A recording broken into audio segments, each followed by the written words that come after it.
Salam sigap dan shalom.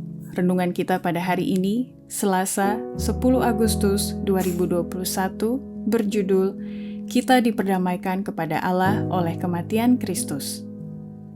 Ayat intinya terdapat di dalam Roma 5 ayat 10. Sebab jikalau kita, ketika masih seteru, diperdamaikan dengan Allah oleh kematian anaknya, lebih-lebih kita yang sekarang telah diperdamaikan, pasti akan diselamatkan oleh hidupnya.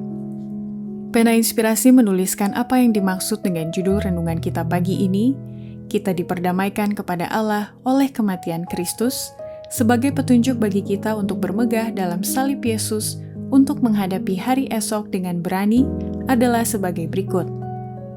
Pertama, seseorang yang telah diperdamaikan kepada Allah oleh kematian Kristus akan menjadikan hari Sabat sebagai hari peringatan penebusan dan penciptaan oleh Yesus. Karena Ialah yang menjadikan segala sesuatu, Ia telah menjadikan hari Sabat. Olehnya, Sabat itu telah diasingkan untuk peringatan akan kejadian. Itu menunjukkan bahwa Ialah Khalik dan yang menyucikan. Itu menyatakan bahwa Ialah yang menjadikan segala sesuatu yang di surga dan yang di bumi, dan oleh siapa segala sesuatu bertemu, kepala atas sidang, dan oleh kuasanya kita diperdamaikan dengan Allah. Kedua, seseorang yang telah diperdamaikan kepada Allah oleh kematian Kristus akan melakukan perbaktian agama dengan sungguh-sungguh dan melakukan dengan segenap kuasa untuk berdamai dengan orang lain dan memulihkan persesuaian atas perbedaan yang terjadi dengan sesama.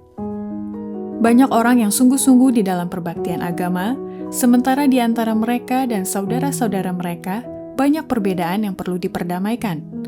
Allah menuntut agar mereka melakukan dengan segenap kuasa untuk memulihkan persesuaian.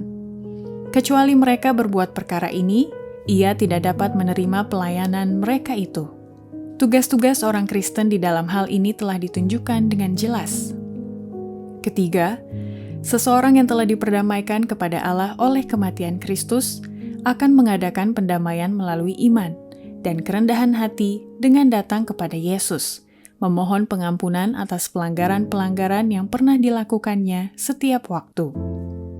Sementara salib di Golgota, dengan korbannya yang sangat besar itu bagi dosa-dosa manusia dinyatakan, mereka melihat bahwa tidak ada yang lain selain jasa Kristus yang dapat mengadakan pendamaian bagi pelanggaran-pelanggaran mereka. Hanya dengan ini saja, manusia dapat diperdamaikan kembali kepada Allah. Dengan iman dan kerendahan, mereka menerima anak domba Allah yang mengangkut dosa isi dunia ini. Melalui darah Yesus, Ia telah membiarkan dosa-dosa yang terjadi dahulu. Keempat, seseorang yang telah diperdamaikan kepada Allah oleh kematian Kristus lebih meninggikan kebenaran rohani agar dapat bekerja sama dengan orang-orang yang berpengalaman seperti Paulus, gantinya mengharapkan sokongan dari pemerintah duniawi dan undang-undang manusia.